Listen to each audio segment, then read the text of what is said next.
매년 초가 되면 전 세계 주요 경제 기관들은 장밋빛 혹은 잿빛 전망을 쏟아냅니다.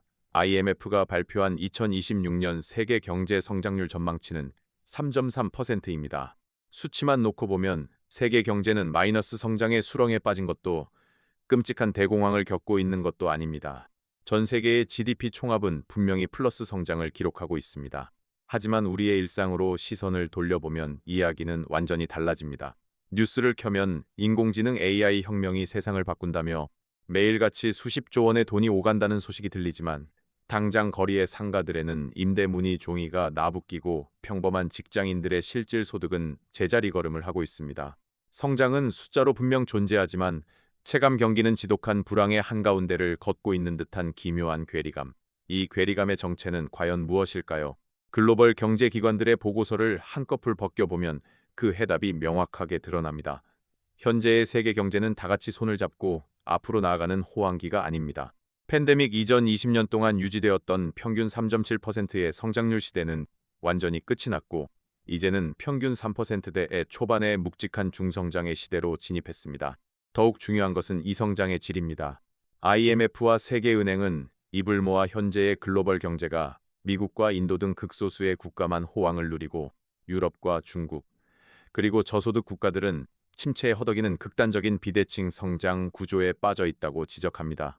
이 거대한 글로벌 불균형의 소용돌이 속에서 수출로 먹고 사는 대한민국은 아주 독특하고도 위태로운 위치에 서 있습니다. 국내 언론과 주식시장은 연일 AI 반도체 슈퍼사이클을 외치며 환호하고 있지만 바다 건너 차가운 시선을 유지하는 해외 경제 분석가들과 투자기관들은 한국의 이러한 반도체 의존형 회복을 가장 치명적인 취약점으로 꼽고 있습니다.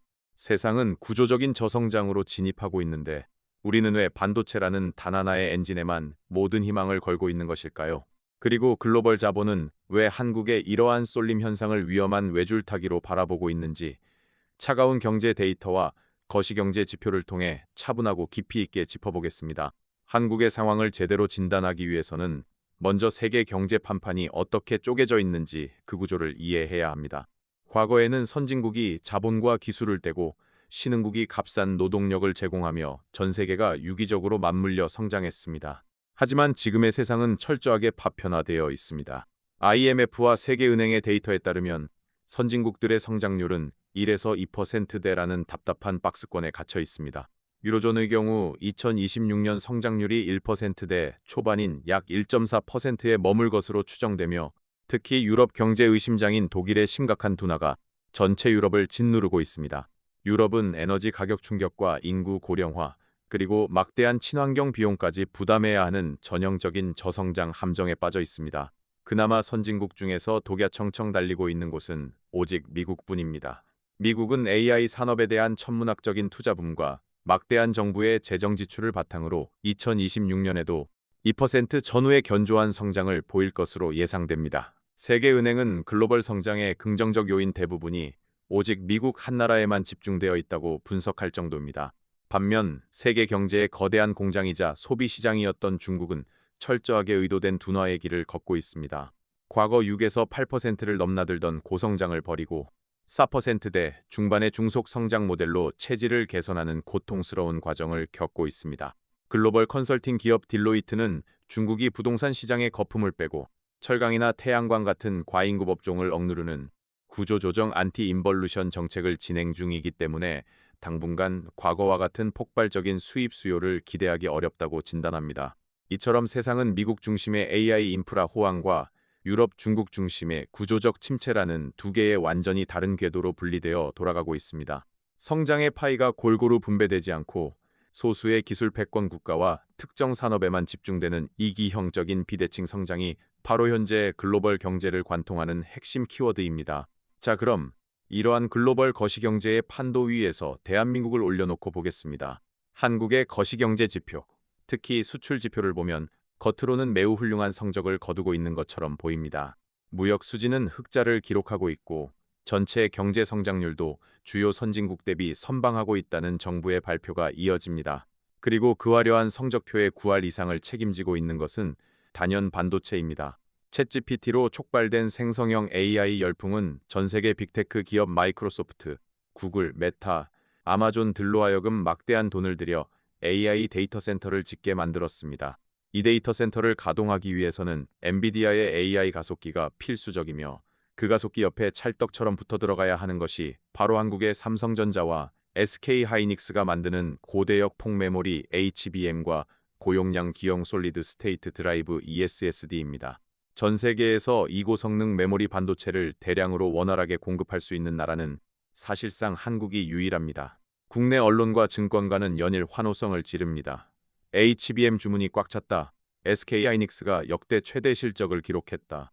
AI 슈퍼사이클은 이제 시작일 뿐이다라는 희망찬 기사들이 지면을 뒤덮습니다.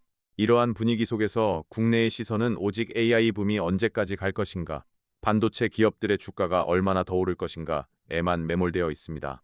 하지만 통계의 평균이라는 것은 때론 가장 잔혹한 착시를 만들어냅니다.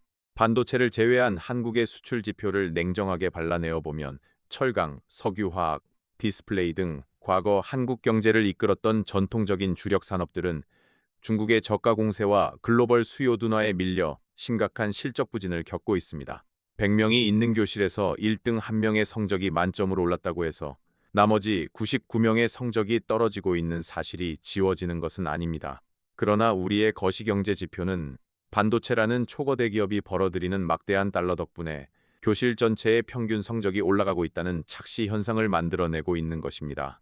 국내에서는 반도체 호황에 샴페인을 터뜨리고 있지만 글로벌 신용평가사들과 국제경제기구들의 시선은 매우 차갑고 날카롭습니다. 그들은 한국 경제가 보여주는 현재의 회복세를 두고 회복력이 강하다고 평가하기보다는 특정 섹터에 대한 극단적인 쏠림으로 인해 외부 충격에 매우 취약한 상태라고 경고합니다. 해외 전문가들이 지적하는 첫 번째 리스크는 바로 AI 버블의 조정 가능성입니다.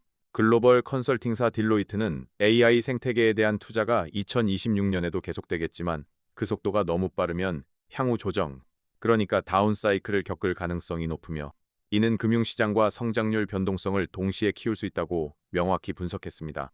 IMF 역시 2026년 글로벌 경제의 주요 위험 요인 중 하나로 AI 버블의 조정을 명시하고 있습니다. 지금 당장이야 마이크로소프트나 구글이 경쟁에서 뒤처지지 않기 위해 묻지마식으로 조 단위의 돈을 쏟아부어 데이터 센터를 짓고 있지만 언젠가 주주들이 그래서 그 막대한 돈을 투자한 AI로 돈은 얼마나 벌고 있습니까? 라는 수익성 증명을 요구하는 시점이 반드시 옵니다. 만약 이 수익성이 기대에 미치지 못해 빅테크 기업들이 자본적 지출을 줄이거나 투자 속도를 늦추기 시작한다면 어떻게 될까요? 그 충격은 먹이사슬의 최말단에 있는 메모리 반도체 부품 공급사인 한국 기업들에게 가장 빠르고 뼈아프게 전이됩니다. 단일 품목의 수출 의존도가 비정상적으로 높은 한국 경제의 특성상 반도체 수출이 꺾이는 순간 무역 수지는 적자로 돌아서고 달러 유입이 마르면서 환율이 치솟으며 이는 곧바로 수입 물가 폭등으로 이어져 한국 경제 전체가 휘청거리게 됩니다. 해외 투자자들은 바로 이 지점, 한국은 안전망이 없는 외줄타기를 하고 있는 사실을 씁쓸하지만 정확하게 꿰뚫어 보고 있는 것입니다. 두 번째 리스크는 지정학적 갈등과 무역의 블록화입니다. 세계은행과 EY 등은 2026년 지속적인 리스크로 무역 긴장과 관세 정책을 꼽았습니다. 미국은 자국 내에 공장을 짓고 고용을 창출하려 하며 중국은 기술 패권을 잃지 않기 위해 자급자족을 서두르고 있습니다. 이러한 무역 블록화와 공급망 재편은 특정 국가에게는 자국 산업을 보호하는 방패가 되지만 수출 의존도가 극도로 높은 개방형 경제인 대한민국에게는 수요 감소와 외국인 투자 위축이라는 치명적인 창으로 날아옵니다. 미국 정부가 대중국 반도체 수출 통제를 더욱 강하게 조이거나 새로운 관세 장벽을 세울 때마다 한국 경제는 그 사이에 끼어 막대한 고래싸움에 새우등 터지는 충격을 고스란히 감당해야 합니다. 글로벌 자본의 눈에 한국은 고수익을 낼 수 있는 매력적인 반도체 강국이기도 하지만 언제 터질지 모르는 지정학적 리스크를 온몸으로 받아내야 하는 불안정한 시장이기도 한 것입니다. 해외에서 지적하는 반도체 편중 리스크가 외부의 위협이라면 한국 경제가 당면한 더 크고 본질적인 문제는 내부의 붕괴에 있습니다. 반도체 수출이 만들어낸 화려한 거시경제의 평균 점수 뒤에는 살인적인 고금리와 내수 침체로 죽어가는 서민 경제의 뼈아픈 현실이 존재합니다. 팬데믹 이후 물가를 잡기 위해 시작된 공격적인 금리 인상은 2026년 현재까지도 과거보다 훨씬 높은 수준의 구조적 고금리 환경을 만들어냈습니다. 이러한 환경은 경제 주체 간의 양극화를 극단으로 벌려놓습니다. 세계은행은 고금리 환경이 재정열이 큰 미국이나 대기업들에게는 견딜 만한 수준이지만 부채 비율이 높은 경제 주체들에게는 심각한 성장 제약과 디폴트 채무 불이행 위험을 키운다고 지적합니다. 이 분석은 한국의 내수 시장에 소름 돋도록 정확하게 맞아떨어집니다. 한국의 가계부채는 GDP 규모에 육박할 정도로 세계 최고 수준입니다. 높은 이자 비용은 평범한 가계에 쓸 돈을 강제로 빨아들입니다. 소비자들이 지갑을 닫으니 거리에 피가 돌지 않습니다. 내수를 지탱하는 척추인 자영업자들의 폐업률은 치솟고 부동산 PF 부실 위험에 노출된 건설업계는 연쇄부도의 공포에 떨고 있습니다. 글로벌 경제 리포트들이 공통으로 지적하는 AI와 디지털 투자에 집중한 선진국의 다국적 기업들은 고부가 가치로 이동하며 이익률을 방어하지만 전통 제조업과 중소기업들은 물류비 상승과 고금리를 흡수하지 못해 도산한다는 현상이 대한민국 내부에서 아주 선명하게 재현되고 있는 것입니다. 반도체 대기업 종사자들과 일부 고자산가들은 AI 부미 혜택을 누리며 부를 축적하지만 다수의 평범한 노동자들과 소상공인들은 고물가와 고금리의 이중고 속에서 서서히 침몰하고 있습니다. 성장률이라는 숫자는 2%대를 유지하고 있을지 몰라도 그 성장의 열매가 사회 전반으로 흐르지 못하고 특정 섹터 안에만 고여 썩어가는 이 지독한 내부의 불균형. 이것이 바로 우리가 체감하는 경기가 꽁꽁 얼어붙어 있는 진짜 이유입니다. 세계은행의 경고처럼 경제 충격이 반복되면서 취약계층이 회복할 여지를 잃고 일시적인 빈곤이 구조적 빈곤으로 굳어지는 최악의 시나리오가 우리 곁에 바짝 다가와 있습니다. 금융과 자본시장의 자금 흐름을 보면 현상의 본질이 더욱 뚜렷해집니다. 현재 글로벌 투자 자금은 성장성이 확실해 보이는 극소수의 국가와 특정 섹터, 즉 미국의 빅테크와 AI 관련 기업으로만 블랙홀처럼 빨려 들어가고 있습니다. 이 과정에서 필연적으로 특정 섹터의 버블과 다른 섹터의 투자 공백이라는 이중구조가 형성됩니다. 한국 주식시장에서도 외국인과 기관 투자자들의 자금은 오직 반도체 관련주에만 집중되고 나머지 산업의 주식들은 철저하게 소외되어 바닥을 기고 있습니다. 자본이 한 곳으로만 몰리면 그 산업은 과도하게 부풀어 오르고 자본의 수요를 받지 못한 다른 산업들은 미래를 대비할 투자금을 구하지 못해 서서히 경쟁력을 잃어버리는 악순환이 시작됩니다. 그렇다면 이기형적이고 위태로운 중저성장의 늪에서 대한민국은 어떻게 살아남아야 할까요? 가장 먼저 해야 할 일은 AI 슈퍼사이클이라는 달콤한 신기루에서 한 걸음 물러나 차갑고 냉정한 거시경제의 팩트와 마주하는 것입니다. 반도체 산업의 초격차 기술력을 유지하는 것은 국가안보 차원에서도 절대적으로 중요합니다. 하지만 그것이 국가 경제의 유일한 구명줄이 되어서는 안 됩니다. 전문가들과 컨설팅 기관들이 공통으로 제언하듯 위기 상황일수록 공급망의 다변화와 충격을 흡수할 수 있는 경제재적 리질리언스 구축이 시급합니다. AI와 반도체에 집중된 자원과 정책적 역량을 바이오, 우주항공, 방위산업, 그리고 전통 제조업의 디지털 전환 등 다양한 산업군으로 분산하여 성장의 포트폴리오를 다시 짜야 합니다. 하나의 엔진이 고장났을 때 추락을 막아줄 두 번째, 세 번째 엔진을 가동할 준비를 해야 한다는 뜻입니다. 또한 극심해지는 내수 경제의 양극화를 막기 위한 구조적인 개혁이 병행되어야 합니다.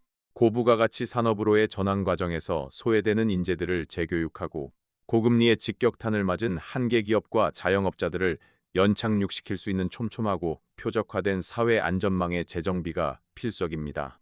세계은행이 조언하듯 불필요한 규제를 완화하고 노동시장의 유연성을 확보하여 국가 전반의 근본적인 생산성을 끌어올리는 체질 개선만이 이장기적인 중저성장의 파도를 넘을 수 있는 유일한 동력입니다. 지금까지 우리는 2026년 세계 경제가 직면한 중저성장의 실체와 글로벌 불균형의 심화, 그리고 그 속에서 반도체라는 단 하나의 기둥에 의지해 위태롭게 서 있는 한국 경제의 구조적 모순을 살펴보았습니다. 국내 뉴스의 헤드라인은 당분간 계속해서 AI와 반도체의 눈부신 수출 실적을 찬양할지도 모릅니다. 하지만 거친 자본시장에서 개인의 자산을 지키고 경제의 큰 흐름을 읽어내려는 현명한 투자자라면 화려하게 빛나는 그 평균이라는 숫자의 이면을 들여다볼 줄 알아야 합니다. 글로벌 자본이 왜 한국의 편중된 경제 구조를 우려의 눈빛으로 바라보는지, 무역 장벽이 높아지는 파편화된 세상에서 수출 주도 국가가 어떤 위협에 직면하는지, 그리고 우리 이웃의 상가들이 왜 계속해서 문을 닫아야만 하는지 그 차가운 경제적 역학관계를 꿰뚫어 보아야 합니다. 성장은 멈추지 않았지만 그 과실은 결코 모두에게 공평하게 떨어지지 않는 비대칭의 시대. 환호성에 취해 리스크를 외면하는 자에게는 거품 붕괴의 쓰라린 청구서가, 차가운 데이터에 나침반을 쥐고 다가올 변동성을 대비하는 자에게는 새로운 부의 기회가 주어질 것입니다. 글로벌 경제라는 거대하고 냉혹한 체스판 위에서 우리가 주목해야 할 것은 킹과 퀸의 화려한 움직임뿐만 아니라 판 전체를 뒤흔드는 보이지 않는 구조의 변화, 바로 그 자체입니다.